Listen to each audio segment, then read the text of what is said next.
Hello student, इस lecture में हम जॉइंट एक्सपेंसेस निकालना सीखेंगे कि जॉइंट एक्सपेंसेस किस तरीके से कैलकुलेट किए जाते हैं। जैसा कि क्वेश्चन में हमें दिया हुआ है कि अ वस्तु का उत्पादन करने पर ब तथा स उपोत्पाद प्राप्त होते हैं। वे इस प्रकार है, मतलब हम प्रोड्यूस कर रहे हैं ए को, लेकिन उसके साथ साथ बी भी प्रोडक्ट मिल रहा है हमें और सी भी मिल रहा है, और जो एक्सपेंसेस हैं वो इस तरीके से दे रखे हैं। अब उन्होंने ये बताया है कि ए ने जो सेपरेट खर्चे करे हैं मटेरियल पे, लेबर पे, ओवरहेड पे, ए बी सी तीनों के दे दिए हैं। ये इनके सेपरेट एक्सपेंसेस हैं। हमें यहाँ पर निकालना है joint expenses. Joint expenses total दे रखे हैं उन्होंने 14,600, लेकिन हमें ये नहीं पता है कि इसमें से ए के कितने हैं, बी के कितने और सी के कितने हैं। तो ये तीनों टोटल हैं 14,600।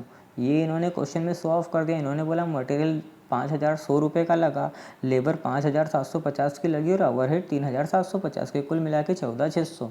लेकिन ए में कितना यूज़ हुआ मटेरियल, बी में कितने लेबर मटेरियल यूज़ हुआ, सी में कितना हुआ, ऐसे ही ए बी सी में लेबर और ए बी सी के ओवरहेड कितने, ये हमें मैंने निकालना है। आगे इन्होंने बोला है सेलिंग प्राइस तीनों की दे रखी है। ए को सेल करा है 15,000, बी को 10,000 और सी को 7,500 में। ऐसे ही एस्टिमेटेड प्रॉफिट ए पे प्रॉफिट होगा 40%, बी पर जो होगा वो 30 और सी पर होगा 25। दिखाइए कि आप उत्पादन के संयुक्त व्ययों का बंटवारा कैसे करेंगे तथा उत्पाद खाता तैयार कीजिए। तो आपको प्रोडक्ट अकाउंट बनाने के पहले रेशो का पता करना पड़ेगा कि जो रेशो हैं, किसका रेशो कितना है, किसका एक्सपेंसेस कैसे बांटेंगे। ये पता करने के लिए आपको रेशो ऑफ जॉइंट एक्सपेंसेस तैयार करना पड़ेगा। वो किस तरीके से तैयार करते हैं देखिए। तो रेशो ऑफ जॉइंट एक्सपेंसेस तैयार करने के लिए आपको सबसे पहले यहाँ पर सेलिंग प्राइस लिखना है जो क्वेश्चन में दे रखी है हमें।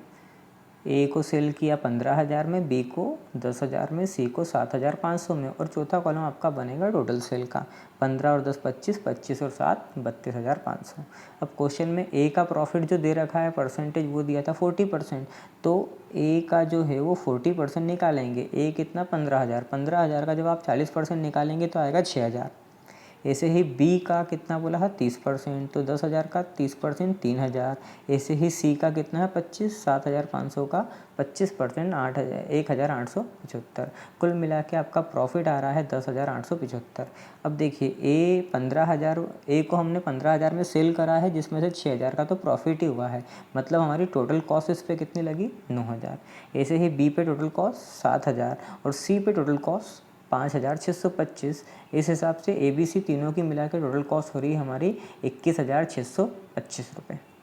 इसके अलावा इन्होंने क्वेश्चन में सेपरेट एक्सपेंसेस हमें दे रखे हैं। अब सेपरेट एक्सपेंसेस कैसे दिए, तो सेपरेट एक्सपेंसेस उन्होंने खुद ने बताए हैं कि ए के जो सेपरेट एक्सपेंसेस है कुल मिला के हैं 2,950, बी के हैं 1,850 और सी के हैं 2,225। तो सेपरेट एक्सपेंसेस को हम माइनस कर देंगे यहाँ से।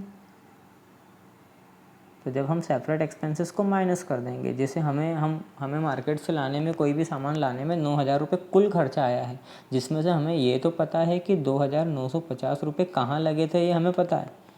बाकी पैसा कब कितना लगा ये नहीं मालूम। तो हम 9,000 रुपये हमारे टोटल खर्चे में से सेपरेट एक्सपेंसेस माइनस करेंगे, तो बचा हुआ जो एक्सपेंसेस होगा उसी को हम क्या नाम देंगे, जॉइंट एक्सपेंसेस।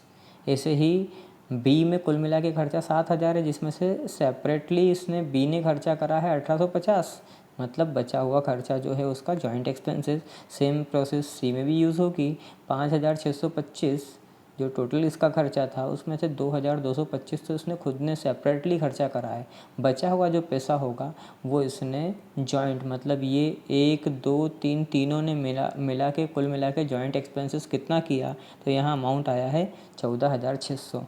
अब आपको ये याद रखना है कि जो भी अमाउंट क्वेश्चन में दिया है वो अमाउंट और ये अमाउंट जब भी सेम होगा तभी हमें पता लगेगा कि हमारा आंसर सही है।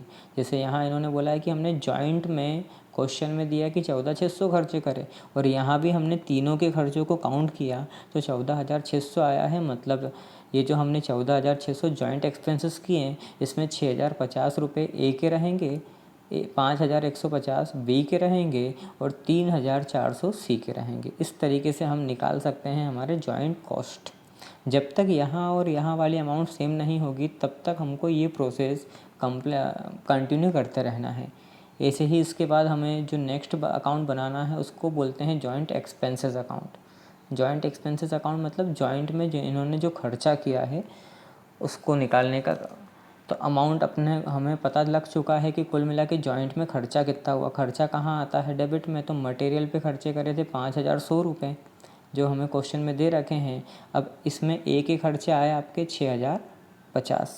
बाकी अमाउंट नेक्स्ट पेज पे है, तो हम यहाँ पर पहले चेक करें कि कुल मिला के मटेरियल पे 5,100 जो हम आगे लिख चुके हैं, लेबर के 5,750 और ओवरहेड के 3,750, ये हम पीछे वाले पेज पे चेक करेंगे। ऐसे ही ए का हमने खर्चा चेक कर, ए का तो हमने यहाँ लिख दिया, ए का जॉइंट एक्सपेंसेस 6,050, बी का है 5,150 और सी के खर्चे 3,400। तो ये अमाउंट आपको पीछे दिखेगा।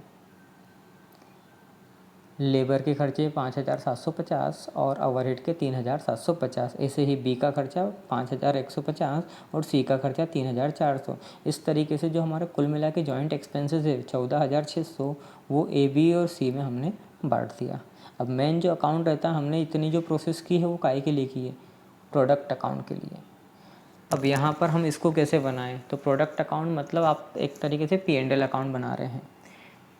जैसे हम यहाँ लिखते हैं P&L अकाउंट आप जब भी बनाते हैं तो इनकम क्रेडिट में, एक्सपेंसेस डेबिट में। तो सेल, ए ने सेल कितने का करा? 15,000, बी ने 10,000, सी ने 7,500, इनकम हुई। अब खर्चे हम डेबिट करते आएंगे। जॉइंट एक्सपेंसेस कितने हैं? तो 6,050 ए के निकाले थे हमने, बी के 5,150 और सी के 3,400। सेपरेट एक्सपेंसेस, ये तीनों क्वेश्चन में एक ही इसमें लिखे हैं, ये भी क्वेश्चन में लिखे हैं, ये भी क्वेश्चन में सेपरेट एक्सपेंसेस हो गए। तो क्रेडिट में से डेबिट को घटा देंगे तो प्रॉफिट 6,000, 3,000 और 1,875। चाहो तो आप डायरेक्ट लिख सकते हो, ये अमाउंट आपको कैलकुलेशन करने की ज़रूरत नहीं, क्योंकि यही का यही अमाउंट हमने फर्स्ट जो रेशो अकाउंट बनाया था, रेशो में हमने 6,000 का प्रॉफिट ए प्रोसेस में लिखा था, बी में लिखा था 3,000 और सी में लिखा था 1,875।